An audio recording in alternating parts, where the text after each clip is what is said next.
मुनिदय के चरणों में सादर नमोस्तु नमोस्तु नमोस्तु। मुनिवर, बीतराग प्रतिमाएं साक्षात सम्यक दर्शन का कारण है।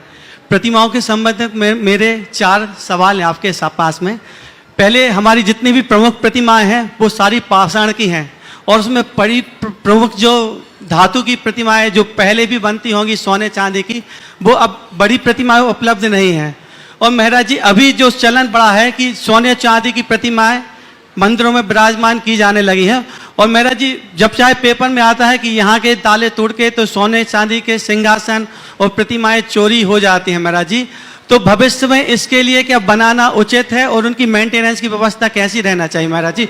और दूसरा क्वेश्चन ये है महाराज जी कि आजकल सहजकूट साहित्यालय जो पीतल की प्रतिमाओं के बनने जा रहे हैं, मैं उनका कोई विरोध नहीं करूँ। मैंने खुद भागवत में एक सहजकूट प्रतिमा विराजमान की है महाराज जी। तो हमने ये देखा है कि कुछ स्थानों पर जहाँ पर बहुत ज़्यादा पीतल की प्रतिमा है वो काली पड़ रही है, उनका मेंटेनेंस नहीं हो रहा है महाराज जी। ऐसे भविष्य में उन प्रतिमाओं का मेंटेनेंस कैसे होगा और उनकी सुरक्षा कैसे होगी? क्योंकि पहले भी अपने पास पुराने में तीसरा पूछो। हाँ, जो आतताइयों ने हमारी प्रतिमाओं को खंडित किया और लूट लिया है, तो भविष्य में जो हमारी इतनी कीमती प्रतिमाएं रहेंगी उनकी हम व्यवस्था कैसे कर पाएंगे, मेंटेनेंस कैसा होगा, उनकी सुरक्षा कैसे रहेगी? क्योंकि 100-200 साल बाद तो आतताइयों का चौथा बस महाराज जी हो गए। नहीं होगी। देखिए, हमारी जो प्रतिमाएं हैं वो पूज्य है, आराध्य हैं, बीतराग है, और वो हमारे भावों की विशुद्धि में एक निमित्त है। पाषाण की प्रतिमाओं की बहुलता से स्थापना हुई है, होती रही है, और वो आज भी हम सब का पथ प्रशस्त कर रही है।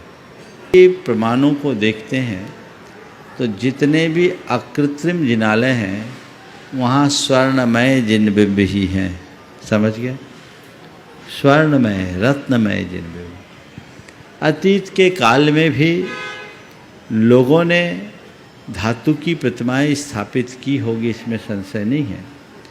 10वीं 11वीं 12वीं शताब्दी की तो कुछ प्रतिमाएं मिलती हैं, लेकिन हो सकता है लोगों ने, आतताइयों ने उन प्रतिमाओं को गला दिया हो, इसलिए आज उनका अवशेष न मिलता। ऐसा हो सकता है। कम उस समय धातु की प्रतिमाओं की कास्टिंग की इतनी अच्छी फैसिलिटीज नहीं होगी। आज उनकी कास्टिंग के बड़े बड़े साधन हैं, बड़े बड़े उपकरण हैं, बड़ी सी बड़ी प्रतिमा ढाल दी जाती है। उस समय छोटी छोटी प्रतिमाएं ढालते थे, क्योंकि आज जैसा यांत्रिक विकास उस युग में नहीं हुआ था। ये भी एक कारण होगा। तो प्रतिमाओं को विराजमान करने की परंपरा प्राचीन काल से रही है, और धातु की तो जाने दीजिए, रत्नों की प्रतिमाएं भी लोगों ने विराजमान की है। और मूल बद्री में आप जाकर देख लीजिए, वो रत्नमय जिनबिंबों के दर्शन करके आप अपने आप को धन्य कर सकेंगे। देश के अन्य भी अनेक स्थानों में ऐसी रत्नमयी प्रतिमाएं हैं। समझ गए? जयपुर के आसपास के कुछ स्थानों में भी तहखाने बने हुए हैं, वहाँ रत्नमय प्राचीन प्रतिमाएं हैं। वो प्रतिमाएं आमेर में भी जो है वहाँ प्राचीन प्रतिमाएं हैं, रत्नमय प्रतिमाएं, और कई जगह है। तो रत्नों की और धातु की प्रतिमाओं को विराजमान करने की परंपरा प्राचीन रही है। हाँ, पहले बड़ी बड़ी प्रतिमाएं नहीं रहती थी, साधन कम होंगे, और जो छोटी मोटी प्रतिमाएं लोगों ने बनवाई, हो सकता है आतताइयों के लिए उन्हें ध्वस्त करना, नष्ट करना थोड़ा सहज लगा हो, इसलिए नष्ट भ्रष्ट कर दिए गए।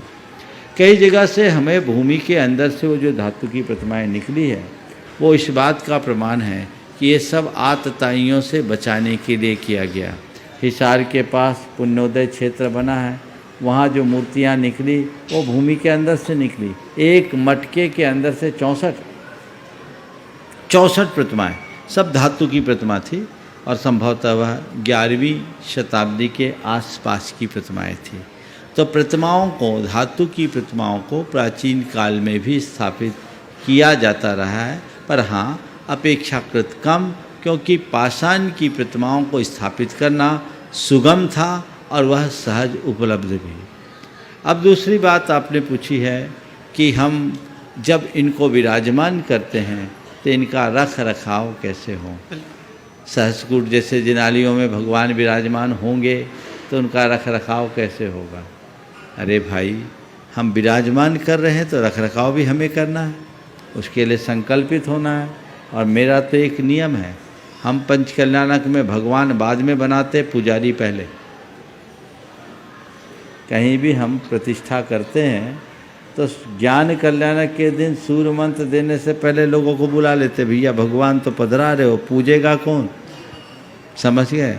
तो पहले पुजारी बनो, भगत बनो, फिर भगवान को बनाएंगे।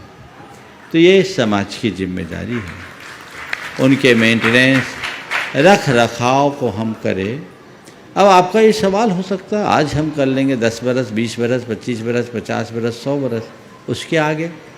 अरे तो उसके आगे आगे वाली पीढ़ी सोचेगी, हम क्यों सोचें। हम तो ये बात जानते हैं कि हमारे बाप दादा हमें कोई धरोहर सौंप के जाते हैं तो कह के जाते हैं, बेटा ये हमारी धरोहर, इसे संभालना। आज तक हम लोगों ने यही किया है कि बाप दादाओं की धरोहर को हमने संभाला है, तो हमें भरोसा है हमारे आने वाली पीढ़ियां भी उसे संभालेगी। संशय की क्या बात है। इस बात पर सवाल उठाना अपने आने वाली पीढ़ियों के प्रति विश्वास खोना है, उन पर अविश्वास रखना है। इसलिए मुझे ऐसा कोई कारण नहीं दिखता कि इस बात को लेकर के हम चिंतित हों।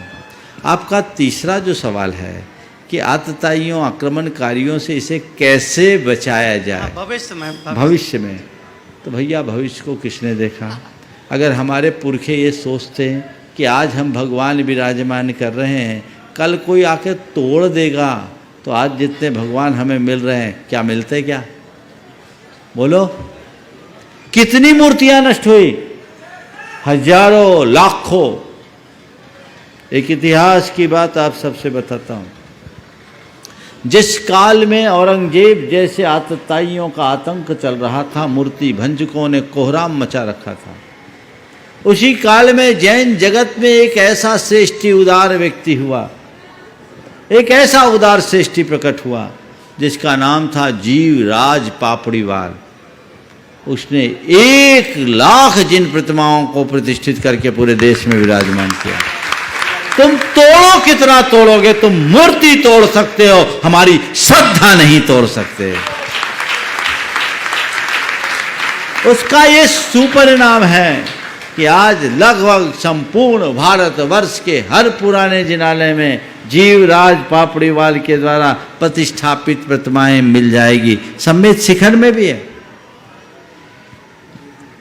उसके द्वारा प्रतिष्ठापित प्रतिमा। और ऐसा कहा जाता है कि जल मंदिर में भी दिगंबर प्रतिमाएं थी, और अभी श्वेतांबर कोठी से कुछ प्रतिमाएं आज से लगभग 15-18 2002-3 के आसपास 19 प्रतिमाएं निकली। उन सब में जीवराज पापड़ीवाल के नाम की प्रशस्ति थी, जमीन के अंदर से। तो इस बात को लेकर चिंतित नहीं होना, कल कौन करेगा। अरे हम ऐसा पेड़ लगा के जाएंगे कि आने वाली पीढ़ियां उसका फल भी खाएगी और संरक्षण भी करेगी। और कदाचित पेड़ नष्ट हो जाए, चिंता मत करना, बीज सुरक्षित है, और जब तक बीज सुरक्षित है वृक्ष भी सुरक्षित होगा। तो हमें बीज को सुरक्षित रखना है। अतः इन सब बातों पर कोई विचार करने की जरूरत नहीं है। ये सब अच्छा है, हो रहा है, होने दीजिए। ये हमारी संस्कृति के गौरव गाथा गाएंगे, ये हमारे संस्कृति के अमर दस्तावेज बनेंगे। इनके बल पर हम सब कुछ अच्छा कर सकेंगे।